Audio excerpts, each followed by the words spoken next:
5 jenis dongeng dalam pelajaran bahasa Indonesia.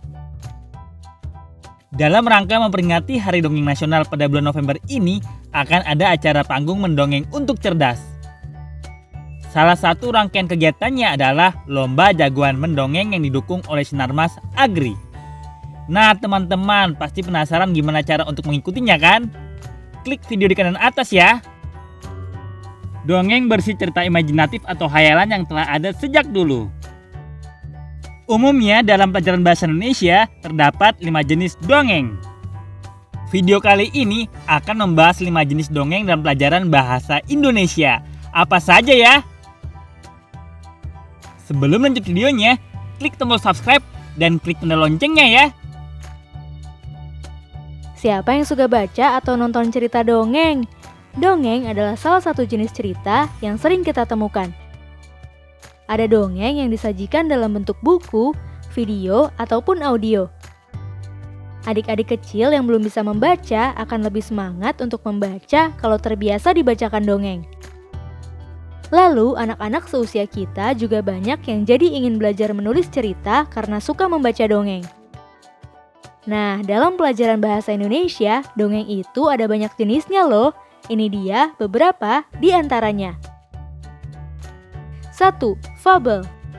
Fabel adalah cerita tentang kehidupan binatang, tapi dunianya sama dengan dunia manusia. Dalam dongeng fabel, binatang-binatang yang menjadi tokoh digambarkan berperilaku seperti manusia. Misalnya berbicara, berpikir, sekolah, bekerja, dan melakukan aktivitas lainnya. Contoh fabel adalah cerita tentang kura-kura dan kelinci. 2. Legenda. Legenda adalah cerita yang mengisahkan tentang asal-usul terbentuknya suatu tempat. Cerita ini biasanya berasal dari rakyat zaman dulu di daerah tertentu dan dianggap benar-benar terjadi. Kemudian legenda itu akan diceritakan kembali secara turun-temurun. Contoh legenda adalah asal-usul terjadinya Gunung Tangkuban Perahu. 3. Mite. Mite adalah cerita yang berasal dari rakyat di suatu daerah tertentu. Berbeda dengan legenda, mite biasanya menceritakan tentang tokoh-tokoh gaib, misalnya dewa, peri, atau bahkan hantu. Contoh mite adalah cerita tentang Nyi Roro Kidul dari Yogyakarta. 4. Sage. Sage adalah kisah yang menceritakan kehebatan seseorang sampai disebut sebagai pahlawan. Sama seperti dongeng lainnya, sage juga menyebar dari mulut ke mulut dan diturunkan dari nenek moyang. Maka itu ceritanya bisa sedikit berubah. Contoh sage adalah kisah tentang Jaka Tingkir yang hebat melawan para penjahat. 5. Parabel. Parabel adalah cerita yang mengandung nilai-nilai pendidikan, baik itu pendidikan agama, moral, atau pendidikan lainnya.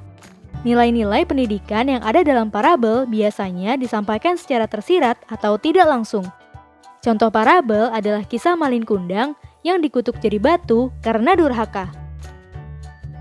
Nah teman-teman bisa mengikuti Lomba Jagoan Mendongeng dengan cara download ebook Rumbun dan Sahabat Rimba di link bit.ly/jagoanmendongeng. Teman-teman disarankan untuk membuka link itu melalui desktop atau laptop ya. Pelajari cerita dalam ebook dan ceritakan kembali sesuai versi kamu. Untuk linknya juga sudah diletakkan di kolom deskripsi ya. Jadi teman-teman tinggal klik saja. Kami tunggu karya dari teman-teman. Teman-teman, jangan lupa kunjungi website untuk anak ya, bobo.id. Like, comment, share, dan subscribe juga ke channel Bobo yuk!